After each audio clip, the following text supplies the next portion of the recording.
Hello, Artful Manifestors. Thank you for joining me for this timeless pick a card tarot reading. Whenever you come across this reading, that's when you're meant to hear it. To choose your reading, you're going to choose from one of these lovely crystals I'm about to introduce, or one of the cards I'm going to reveal. And then you just head on down to the description box and look for the links to all the readings, as well as a list of all the cards that I use during this reading if you're interested in that. I always align my intentions for your highest and best good. All right. For the first reading, we have, in the shape of a crescent moon, a Chevron amethyst,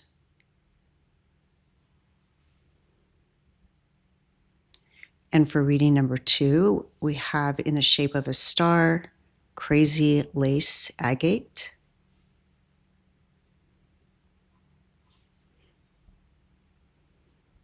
And for reading number 3, in the shape of a heart, we have red carnelian.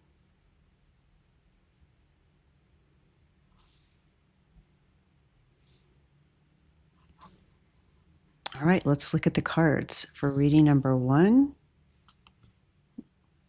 this is the image, rosemary.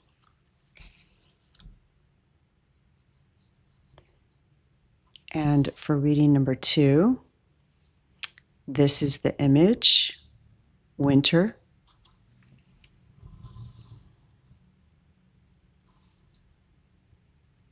And for reading number 3, this is the image, tend. Let your inner wisdom, your intuition guide you. Whichever crystal or image you're most drawn to is most likely the reading meant for you. Of course, if you're drawn to 2 or even all 3, by all means, listen to all 3 or 2. There may be additional guidance for you there. Enjoy your reading. Hello, reading number 1. You chose the Chevron amethyst in the shape of a crescent moon. And you know, at the time of this reading, we are in a waxing gibbous moon. So the shape of the current moon is very similar. The combination of these two, the Chevron amethyst combines amethyst crown chakra energy with white quartz, amplifying those qualities. So this heightens spiritual sight, opening the third eye, and deepening meditation. It's also protection and purification. It acts as a shield against negative influences, transmuting dense energy into higher frequencies. This little V pattern that you see here, or chevron pattern, symbolizes integration of shadow and light, conscious and subconscious, guiding you into wholeness. Chevron amethyst also eases anxiety. It helps regulate energetic flow and aligns your aura with higher self. This crescent moon represents the waxing and waning of life, beginnings, growth, and the promise of return. It's linked to goddess energy, intuition, and the nurturing mysteries of the night. It's not full, but it's not new. It's in that liminal becoming. And knowing that right now the moon is actually waxing for us, this means that it is becoming, it's gathering momentum, it's refining. So there are layers of blessings here.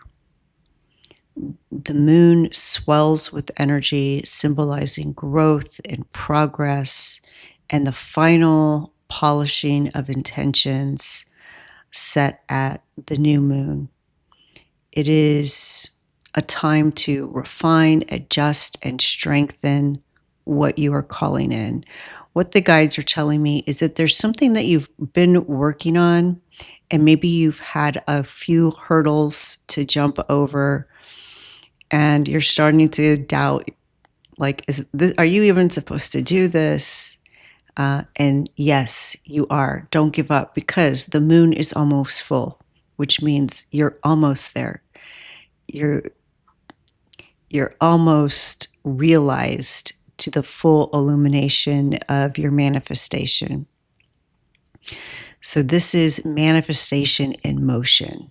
This is the phase where you see signs of your desires starting to take form.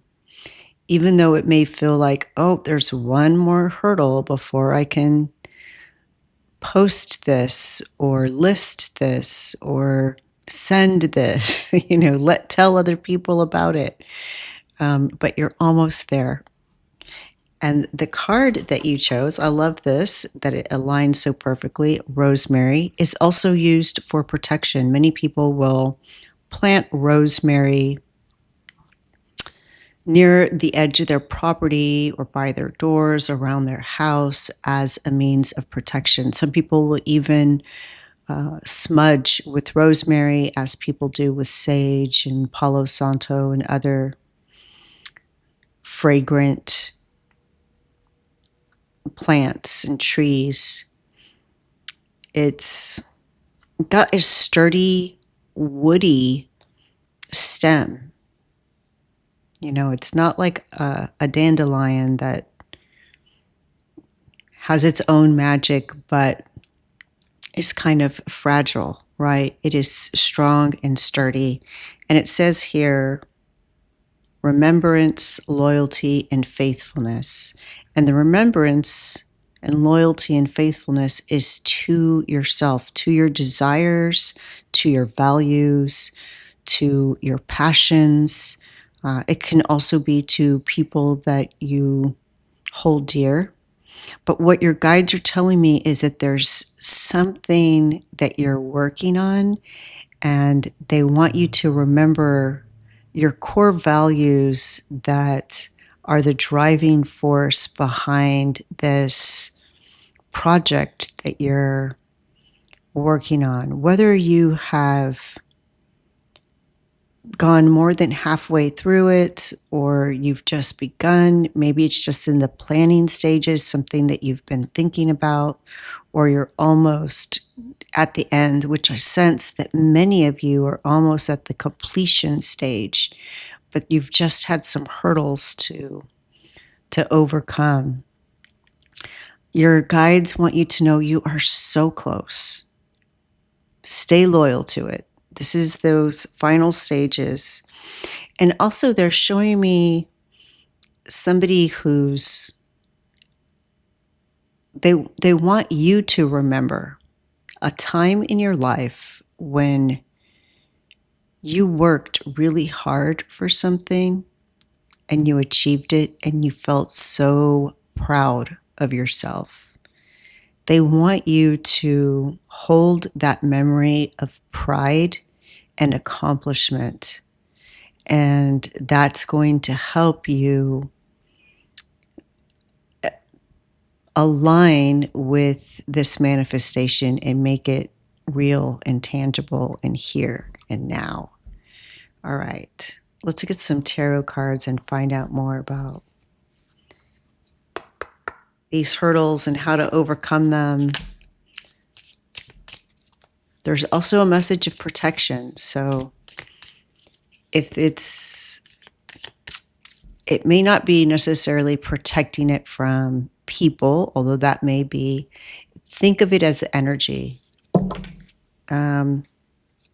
including your own energy. So the ego that wants to protect you from being hurt will sometimes use a critical voice, which can be discouraging. And it's just an old thought pattern. And you can,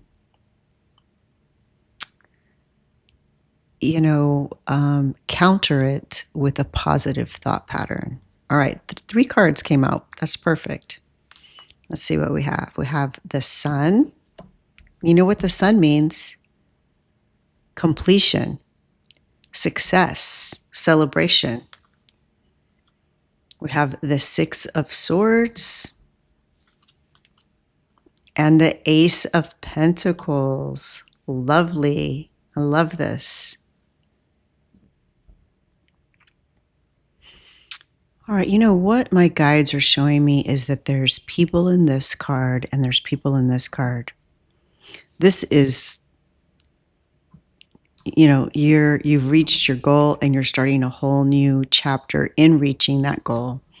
It's like you complete something, which is the end, but it's actually the beginning of something new. So let's say you're trying to start a business and you have to get a permit and a license and take this class and do all of these things. It just seems like a lot of hoops to jump through.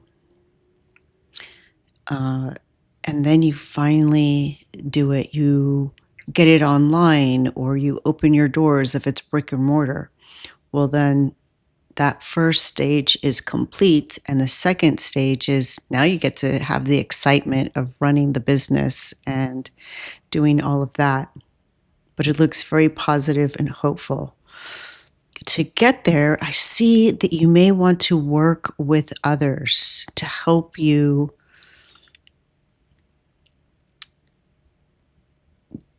go through those hoops to accomplish all the tasks that you need.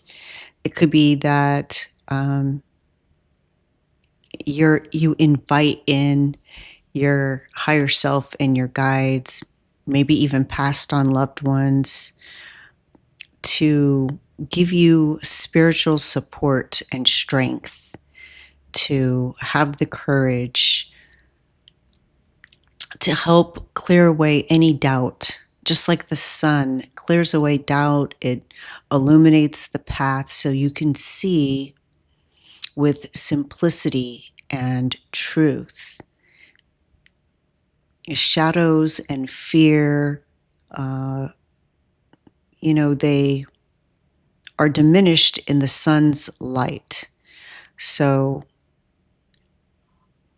how you can diminish your fear and increase your light is by asking yourself questions like, why did I want this goal in the first place? What is your why? Return to your why, and that's going to power you. That's going to shine a light on those fears, those doubts, those shadows, and clear them away.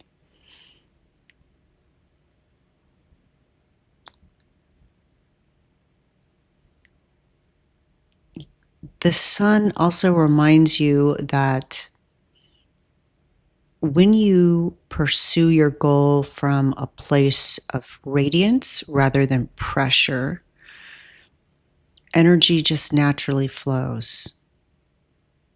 So there's a message about not forcing something and also being very congenial and cooperative and collaborative. If any kind of people that you have to work with, like getting city permits, I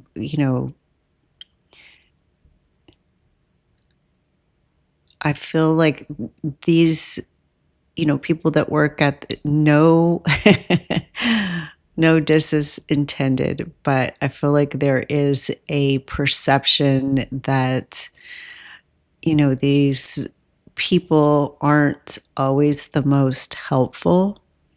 And if you shift that, if you look at it as an adventure, as a quest, like playing a game, like, all right, I have to use my persuasion skills to get this clerk to help me, stay curious. So if they give you a reason, because, from their perspective, they're answering the same questions all day long, day after day.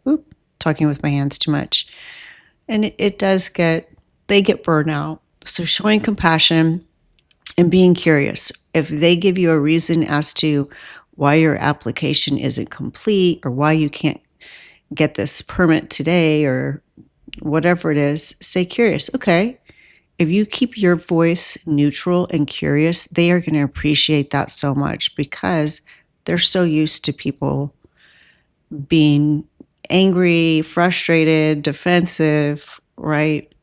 So if you are, oh, okay, well, what's the fastest way that I can do this? And you have joy in your voice when you speak to them, that's going to help melt their shadows and help them be more helpful. It's just a little tweak, you know? Also, there's a message of, maybe like sharing your progress with somebody supportive. Like somebody that you really trust, a trusted ally. Even speaking it out aloud to the sun, to the sky. Being seen gives you courage, just as the sun shines openly without hiding. And infuse joy into all the steps along the way. Celebrate all the milestones that you've already achieved in working towards this goal. And if you change your perception, kind of like, the example of making it a quest and using your persuasion skills or listening to your best music or your audible book in the car, on the bus there. Just making every part of it a joy helps to transform these mundane obligations or chores or hurdles to overcome into something more fun, something more delightful, a celebration. And in addition to asking your guides and your higher self, even passed on loved ones, to help you, ask the sun. Literally ask the sun. If you can in the morning, face the sun with your eyes closed, unless it is early dawn and it's still safe to look in the direction of the sun. If not, just face the sun with your eyes closed and tell the sun to imbue you with the courage, the resilience, the energy to achieve your goals and to illuminate the best path. Because that's what the sun does. It illuminates. Illuminate the best path for me today. The Six of Swords is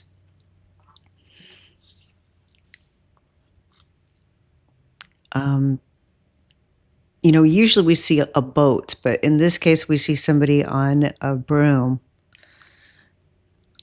So to move forward, you want to leave behind any mental clutter, old thought patterns, or attachments that no longer serve your journey. So even if you've gone to this city office before and applied for an application and you didn't have luck and the people weren't helpful, just leave that behind. All right, we're starting over. It's like you created a new character in the video game, all right? And this character has better persuasion skills. Maybe you were a barbarian or warrior in the past, and now you're a rogue or a priestess, and you have more persuasive skills now. So embody that energy. Let go of any kind of past that was a different day. Maybe that person was having a bad day that day. Go in, this is going to be exciting, this is going to be fun, and this time things are going to work out. Whatever obstacle it is that's hindering you, don't replay the past scenarios where it didn't work out. Remember what I said before we even drew the tarot cards of the guides showing me you revisiting a memory where you succeeded and how that felt, how good that felt, and embodying that frequency in your cells is going to help align you with the quickest, best, most highest, best good path towards achievement. The Six of Swords is about liminal space. Just like the moon, the crescent moon is liminal. It's not full, it's not new, it's the in-between. Your obstacles soften when you trust that crossing takes time, right? The traveling, the transition takes time. And you don't need to shoulder everything alone. You can ask people for help. So again, asking that clerk, well, what do you suggest? What's the best way to do this? And if that doesn't work, ask somebody who's already done it.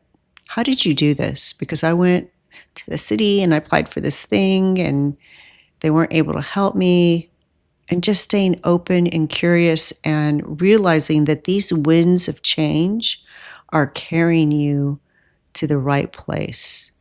So if one door closes, look for another open door, because that's actually the door you're meant to be in.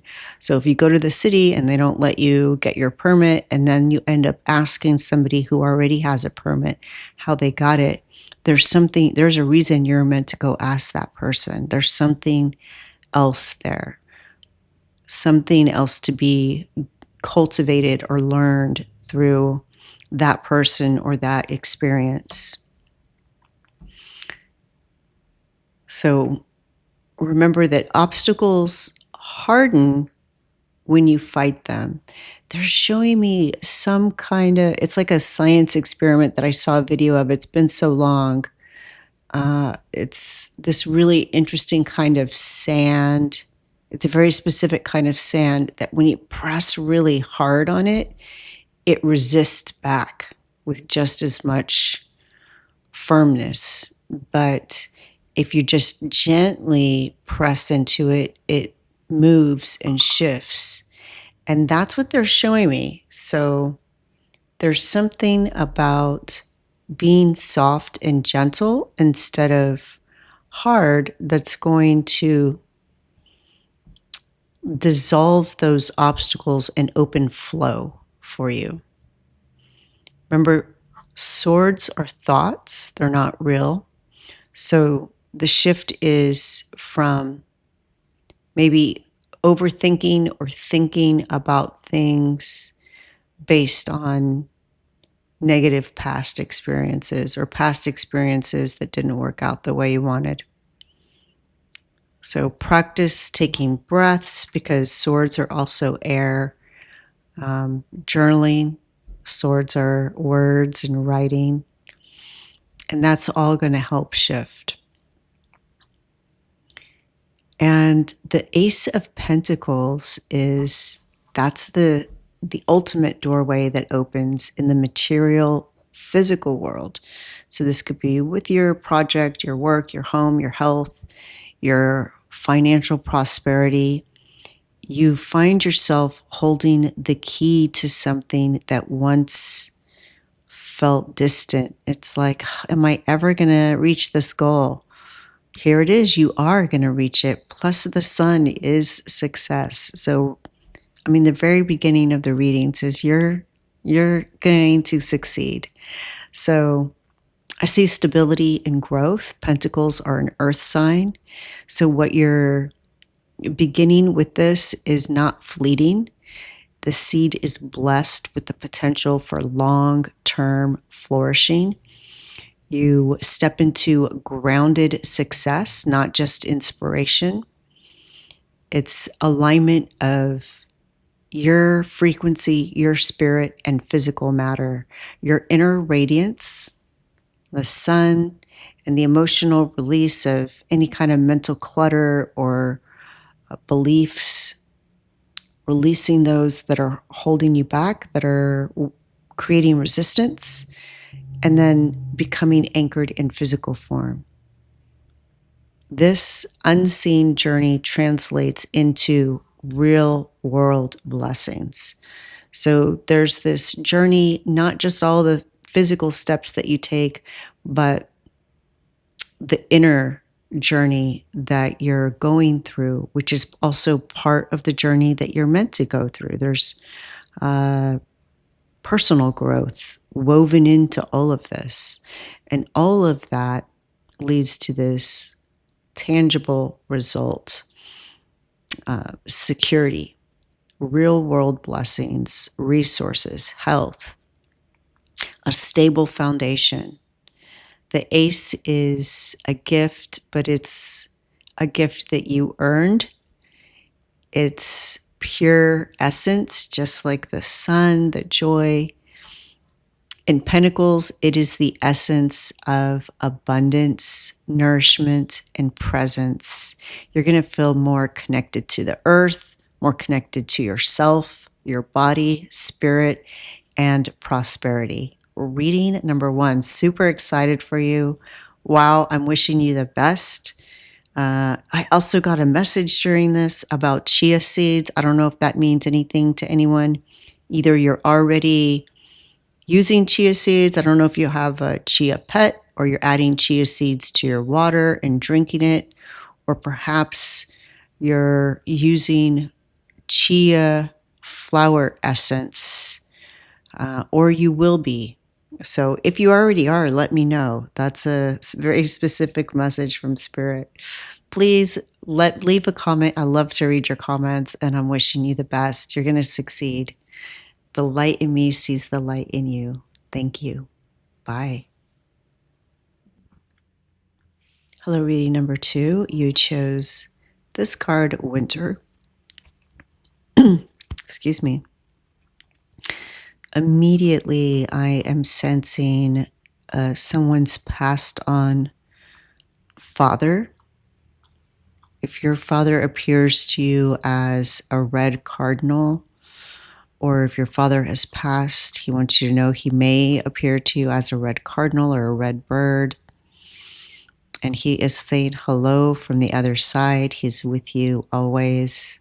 This is an unexpected message. I'm also receiving a message from someone's pet who has passed, a cat.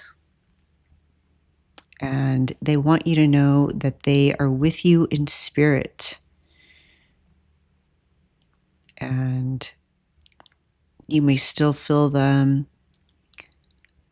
rub against your leg, or I'm seeing them sit behind you on the couch, on the back of the couch. You may even hear them purring. I can hear them purring right now. They are with you. Whether you have a passed on loved one in human form or pet, they want you to know that they are still with you, that energy doesn't disappear, it's not destroyed, it only transforms. And they have taken this other form to help you in a different way from the other side. All right. Now, I know that's specific and it may not be for everyone, but that was coming through really strongly, so I wanted to share that. The card Winter is, it says here, an ending, recharging, and reflection. So with the ending of something, there's always a new beginning. And I'm also hearing that it's timing. So at the time that I'm doing this recording, it is September. So winter for me is just 2 or 3 months away. So it could be there's something that's going to happen in a couple of months. And your guides want you to know that that change is going to happen. It's going to take place in 2 or 3 months, 2.5 months, something like that. And the crystal that you chose is this star-shaped crazy lace agate, also known as happy lace agate. And you see these intricate patterns in there, how it kind of twists and turns. It mirrors the way life twists and turns. It shows beauty in complexity and change. The crazy lace agate helps harmonize body, mind, and spirit, teaching you to move with life's natural rhythms rather than against them. Change is inevitable. Everything in nature changes, and we change too. It offers protection and stability. It grounds your aura while shielding it against negativity, keeping your energy filled, resilient. And there's also an energy of joy, lightheartedness. It has this dancing energy, dancing vibration that uplifts mood and eases heavy emotions. And because it's in the shape of a star, there is a message of hope, navigation, a compass for your soul, guiding you towards your highest path. And it's a reminder that even in darkness, light is always present, and that darkness makes us search for the light.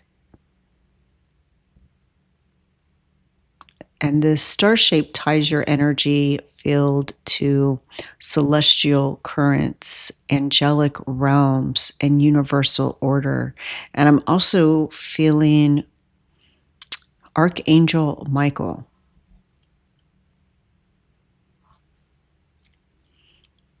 All right, I meant to say that with the red cardinal and the star, it came through again. All right, let's see what message they have for you. What is the guidance? What is this change that's going to happen in a couple of months, 2 or 3 months?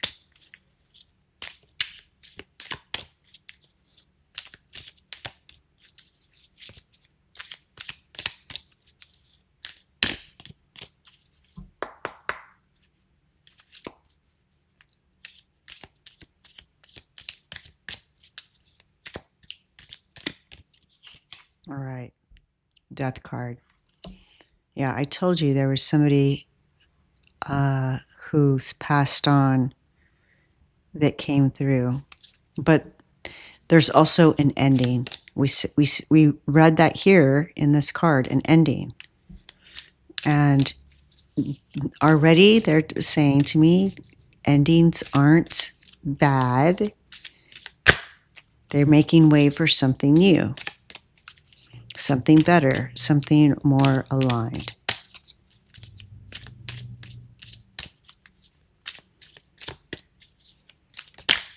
Oh. All right, 2 more cards came out. The 8 of Wands and the High Priestess.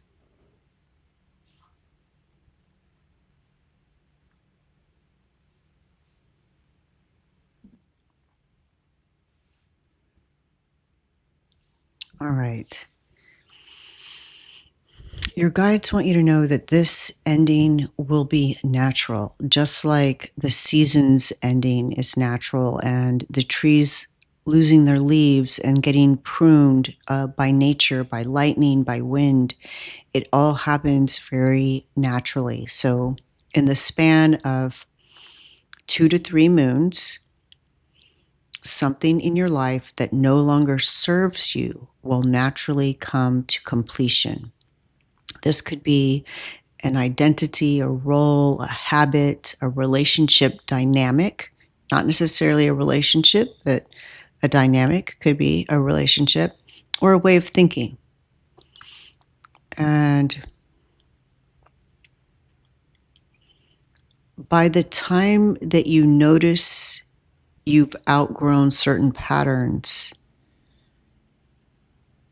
it's like a season turning. Life is going to carry you towards something truer, which is the high priestess.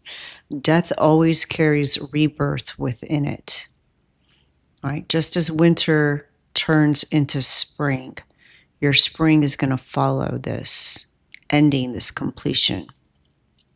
The change will create space for new opportunities, deeper alignment, and renewal.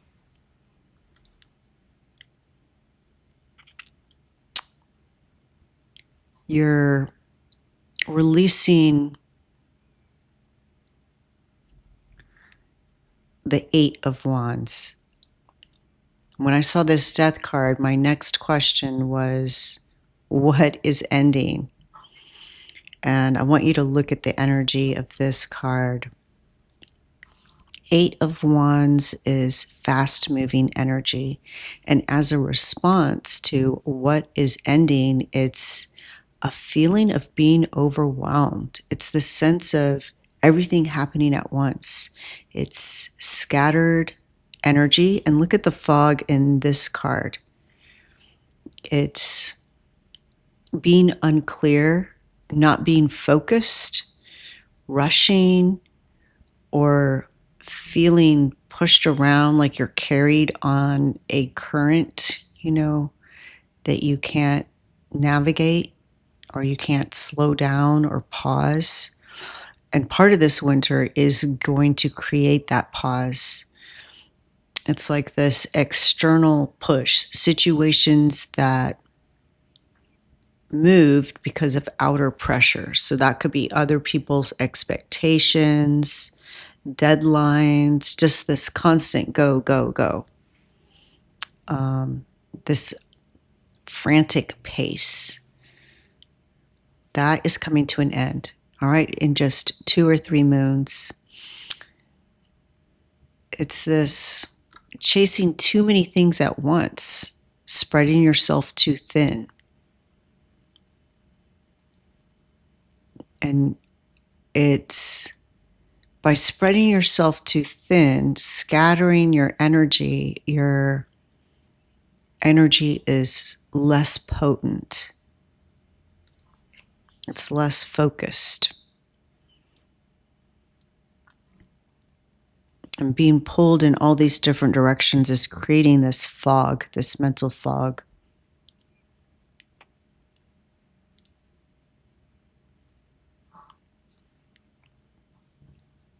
So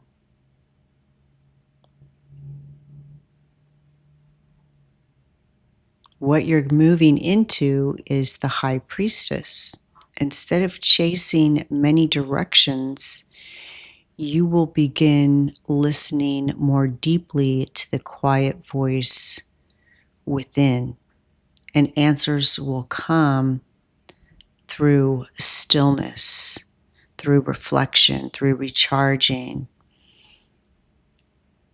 instead of rushing. Instead of feeling pressured to act, you're going to have sacred timing.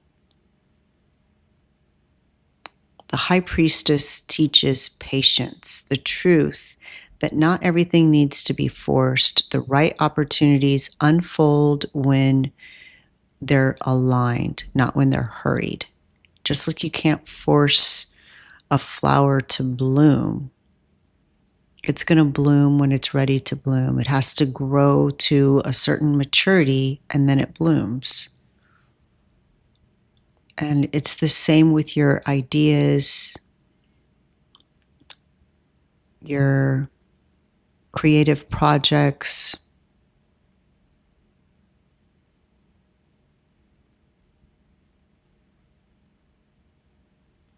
You're entering a space where the veils are thin. So once this comes to an end and you Stop feeling pressured and scattered. And by the way, they're telling me that you can start to take time to invite this energy in gently, but it is going to come to an end naturally in 2 or 3 months. But you can begin to slow things down yourself by taking little breaks, having like little micro meditations, or just, sitting outside for 5 minutes here and there. That's going to make a big difference. Getting good rest, eating good meals. But for sure, in 2 or 3 months, you're going to see synchronicities lining up. Like you need something and it just happens to show up at the right time in the right place. And there's going to be subtle signs that are going to carry more meaning. You're going to be more aware of them. It's, again, they keep showing me this fog clearing. There's just some shift that's going to happen that's going to take you out of this energy of frantically rushing around to do all of these things, to where you can just sit and focus. And this shift is going to allow you to explore both the conscious and subconscious. We see this white candle and this black candle. And what was hidden will reveal itself. And you're weaving this, you're bringing the subconscious into light, making it more conscious, so that you're not being pushed around by this tornado, by external forces. Instead, you begin to create your reality. Your psychic senses elevate. Your ability to read energy will deepen. Your ability to see signs will deepen. Your dream world will expand. Your synchronicities will increase. And everything kind of lines up for you. Really cool. Wow. Reading number 2, really excited for you. Please let me know if this resonates. I love to read your comments, and I'm wishing you the best. The light in me sees the light in you. Thank you. Bye. Hello, reading number 3. You chose this heart-shaped red carnelian.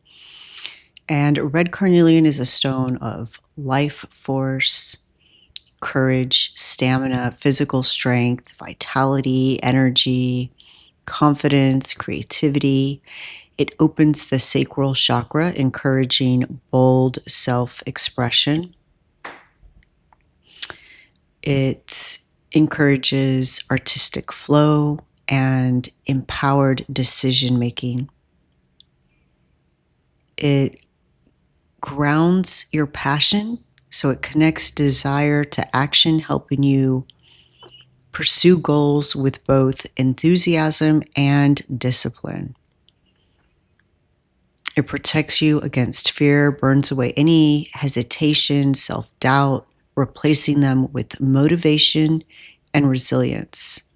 And of course, because it's in the shape of the heart, there's love and compassion. The heart's the universal emblem of affection and devotion.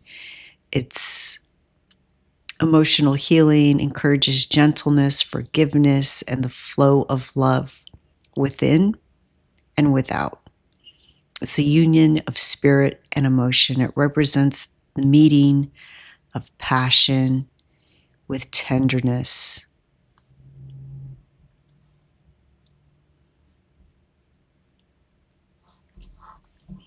And we see here that you chose tend.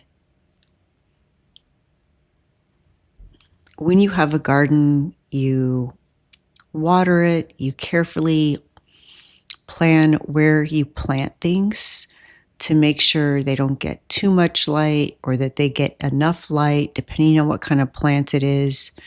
There is planning and thought that goes into it. And then, after all of that effort of choosing the plants, either starting them from seeds or purchasing little plants, all the energy and time and effort that went into it, you don't just leave it up to chance, but you cultivate it. You tend your garden, you fertilize it, and you take out any weeds that might be drawing that fertilizer, that nutrients for itself, which could rob the plants that you're trying to cultivate of nutrients, or maybe it might crowd them or block their light.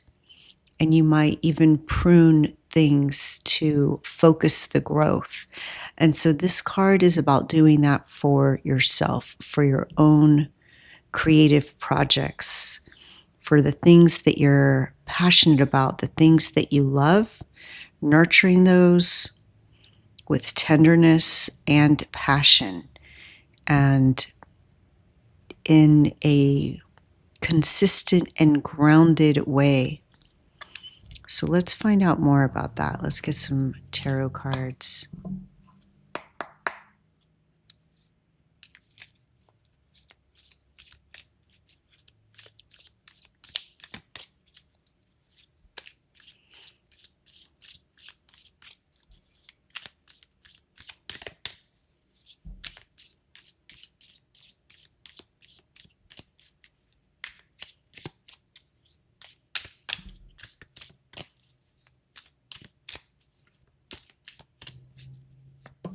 Oh, okay. Temperance.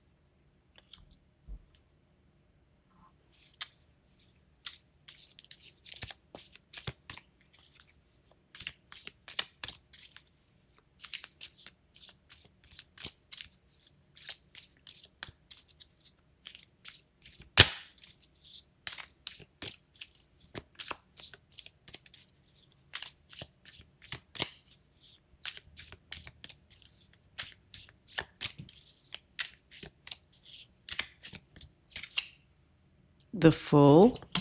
It almost looks the same, like the same exact person, right? Just different stockings. Love that. Telling a story already. Oh. And the Six of Wands. All right.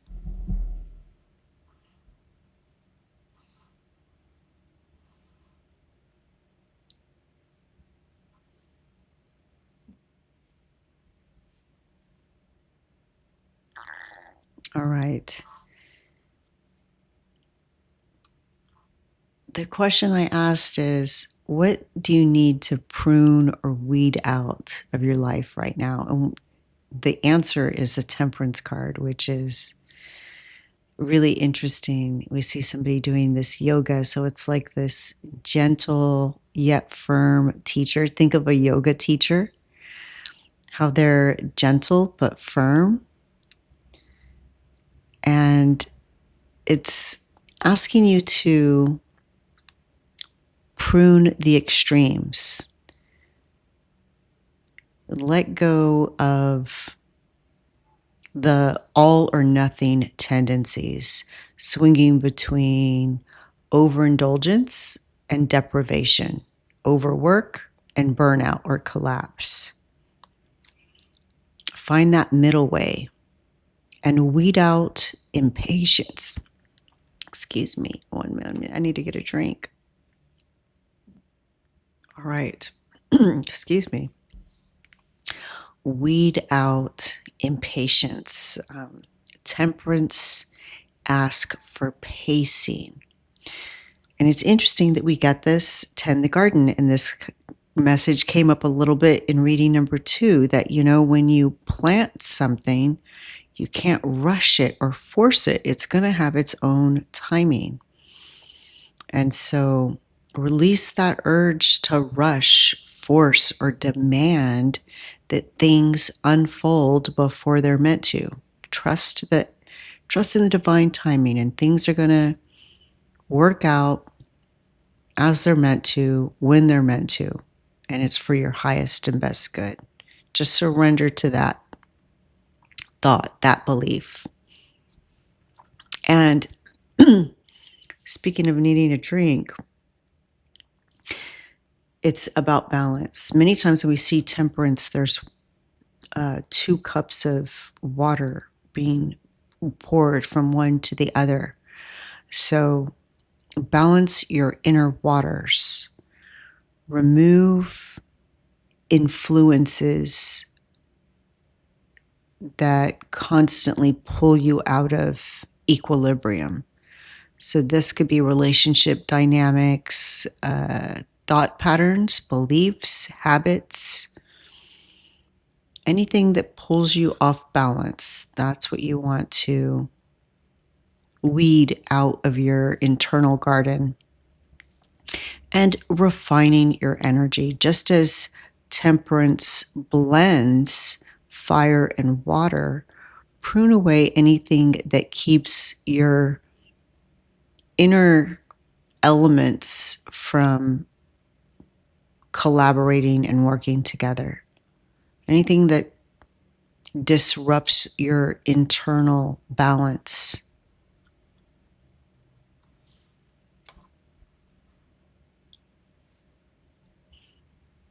This is going to create space for harmony and flow, better balance between your body, mind, and spirit, healthier rhythms. Again, think of a yoga class, how you breathe in and you do a pose, and as you breathe out, you move into the next pose, and then you breathe in that pose, and as you breathe out, you move into the next pose. You create this rhythm. So healthier rhythms instead of this all or nothing, like, overindulgence or deprivation. Give yourself space to rest and be and allow yourself without guilt or without burnout. And sacred alchemy. When you do this pruning, this gives you the ability to blend your gifts and experiences into something completely new, rather than scattering energy. So trust your divine timing. Allow your goals to ripen instead of forcing them, and let go of that all or nothing. And it may not just be like overindulgence and deprivation or overwork and burnout, but it could be expectations of ourselves or others. Like, if it's not exactly the way you envisioned it, then you don't want it at all, kind of thing. I've been there. I know we all have been there. It's nothing to be ashamed of, but just acknowledging that, being aware of it, and, thanking that part of you, and shifting that thought pattern. Seeing that maybe it doesn't have to be exactly the way you thought. Just like when you grow something, we can't direct, exactly how it's going to grow, how much it's going to grow on each day, when the leaf is going to be opening, on which side of the plant the leaf opens first, if it's perfectly straight or not. It's life. Life has its own will and direction and energy, and allowing that element of variability to be part of your plan instead of trying to control each aspect is going to create space for things to develop actually in a more timely manner without you trying to force it or control it. And the Fool is how you can express your creativity as an act of love.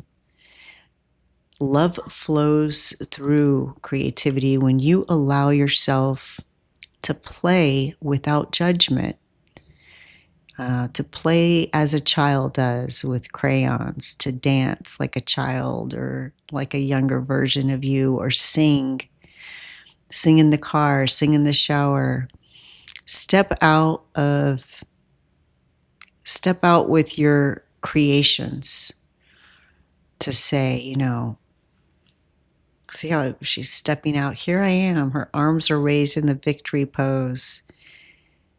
I'm imperfect, but I'm whole. I'm imperfect, but I'm radiant. Just like the plants that we grow. Not every leaf may be perfect, but it's still radiant. It's still beautiful. It's still whole. And so are you. And this openness is the truest act of love. Just trusting that leap begin before you are ready. Love is expressed when you honor the impulse to create without needing to know where it leads. So we don't have to know everything. We don't have to have everything perfect. Just being playful and curious and explorative, adventurous. Approach your creations, your projects, your art, your writing, your music, your dance, your singing, as if it were new. That freshness becomes an offering of love to yourself and to the world. It adds that element of innocence, which is really powerful. It's captivating. And allow yourself to play and create without agenda. Let some of your art, some of your music, some of your writing, let it be just for you, just a pure expression to exist just because you enjoyed the process. And it's not for the outcome or for the recognition or for the approval or for the product. Just allow some of it to be just to be. And maybe even gift some of your creations. Write a poem for a friend or a song. Doodle on a little note and give that to someone with a little drawing. Just simple acts of beauty shared are acts of love. And before you create, you may even say, may this flow from love and return as love. Think of it as a little ritual, a spell. And this aligns with the fool's leap with heart intention. Dance with the unknown. Bring spirit into the process. Let love be expressed in curiosity instead of control. And trust that your creativity itself is a holy path. Whether you give it to someone or it stays in your sketchbook or journal and you never share it with anyone. Spirit heard it. You heard it. You saw it, and that's what matters. You felt the vibration of creating it, and that's magic right there. That elevates your frequency and shifts you. And in those moments, you experience new ideas that are born from it. It feeds you. It tends to your creativity. It cultivates more creativity when you allow yourself the freedom to play without the pressure to perform. And if you can let go of control and embrace curiosity and let go of the all or nothing energy and find balance, then you arrive at success that is both sustainable and heart-centered. And you will be seen and celebrated. That's what the Six of Wands is. It's like if you wanted to be famous, this is the card you want. your creativity expressed as love instead of performance or pressure or force, it will not only uplift you, but it will be witnessed and acknowledged by others. I mean, we see a parade, we see people around you clapping. It's a moment of recognition for your authenticity and your courage, your vulnerability to not always be perfect, to be you, to not be what you expect other people want, but just what shines through from your heart, an act of love.